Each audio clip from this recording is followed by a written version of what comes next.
Okay, so in Gold Coast, Surfers Paradise, shooting a video when it's kind of getting it slightly better. You see now how the skies are blue.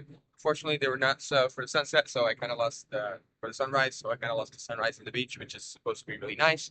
But that's okay. I'll have other opportunities in some other places. And even though I'm in Australia, I'm actually going to talk about Europe for a bit and tell you the best things about being an EU citizen. Uh, First thing that I really noticed as soon as I became an EU citizen is just a certain amount of anxiety is kind of like lifted off your shoulders. Uh, and any border control, like sometimes I was taking like Flixbus between European countries, or even when you just leave Europe in an airport.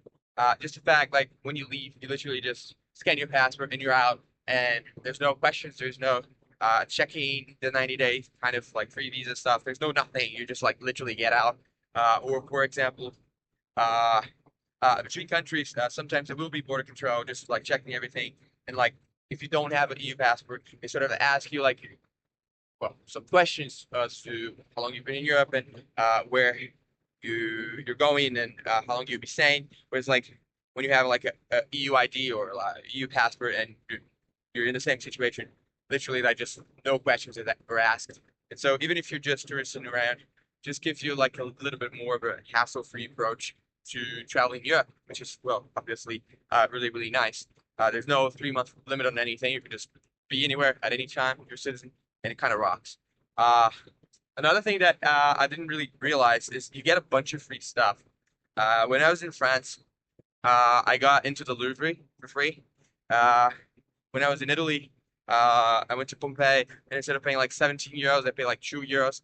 Obviously, those are not just privileges for any EU citizen. It's also specifically for like EU under 25, like consider like a young person. You don't have that much financial stability yet. They want to incentivize, I guess, culture in young people, and so they give you a bunch of free stuff, which is actually I'm not saying it's correct or right or wrong, but when you're in the receiving end of that thing, it kind of feels nice, to like when I was in the Louvre.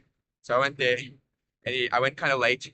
There was no nothing. I literally just got in, just showing my ID really. And I got in, and I had to leave because, like I said, I got in kind of late, and I felt like I hadn't really seen it properly. So the next day, I just went over again, and I got it for free again. And so it's a lot of things that like it's just nice that they're free for you.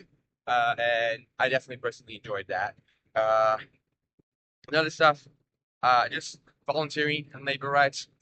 There was certain volunteering that I applied for and that I took part in the EU that were exclusive to EU citizens because they didn't want to bother with like visas and the legality of things and stuff. So when I was volunteer, I don't know, in Italy, France, and Austria, it was just slightly easier to do that because it was an EU citizen, which is also kind of great. Obviously, the labor rights, uh, is working in the EU is honestly not as good as working in Australia or working in the US in terms of money. But you do have some very interesting labor markets. The Irish market is like pretty tight and pays pretty well if you're an English speaker. The Swiss market, if you can actually get in and you speak one of the national languages, obviously one of the best markets in the world. Any of the Nordics, really, even speaking English, you might be able to find like good jobs. Netherlands, Austria, there's a lot more options as to like just getting a regular job and being able to make ends meet and save money. Which, well, if you're not from a first world country, that's pretty much not what happens. You're either like highly qualified and you make like an okay salary, or you're making minimum wage and you don't even know how you're gonna get by every month. So that's obviously quite a big advantage. It kind of lifted something off my shoulders as to like I know that if my money's nearly running out, like, and I can't really travel for that long anymore, or something else goes wrong, I'm still a citizen that has access to an overall okay, good, healthy labor market that can at least offer me the opportunity to get a job and kind of pay for my own stuff and kind of like get around, which is it's nice. Kind of lifts uh makes you less stressed about life. Let's go like that. Obviously, once I became a EU citizen, I was eligible to a working holiday, which I'm currently using here in Australia, and I'm probably going to use another working holiday in New Zealand pretty soon. people just take it for granted, but some countries they just don't have working holidays at all, and then others, even though they do, uh, it's quite limited. Like you only have like a very limited amount of working holiday options, or it's only like a very limited amount of slots that can come from that country in any given year, and so it's kind of a lottery, like a not really like a sprint to actually be able to get that visa in the first place, and to just be able to apply and instantly get it. It's kind of nice. Kind of makes you feel like privileged, and it makes you feel that way because you are. So yeah, that's really nice. And yeah, I think those are like most clearly the main moves, the main things I felt once I became a EU citizen. Uh, you can think like I have mixed feelings about the EU. I've made videos about it in the past. I'm probably gonna make more videos about it in the future. I don't like all the bureaucracy. I don't like uh, the top-down kind of like Bruce kind of setup.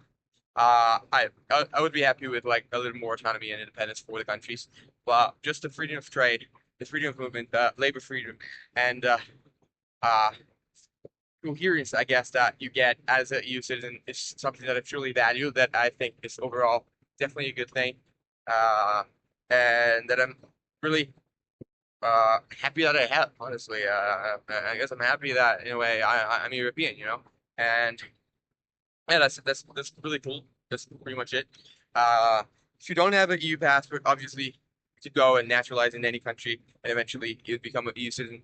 But I would definitely recommend you look into your family history, especially if you descend, like if you have Italian descent, if you have Polish descent, if you have Hungarian descent. Those are very flexible programs in terms of how far back your ancestor has to be.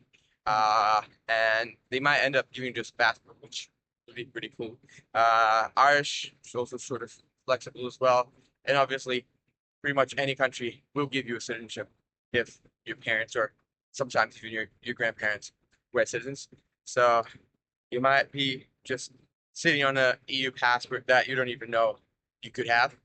Definitely have a look around that. Otherwise, have fun, do with that what you can, and I wish you all the best of luck. See you around.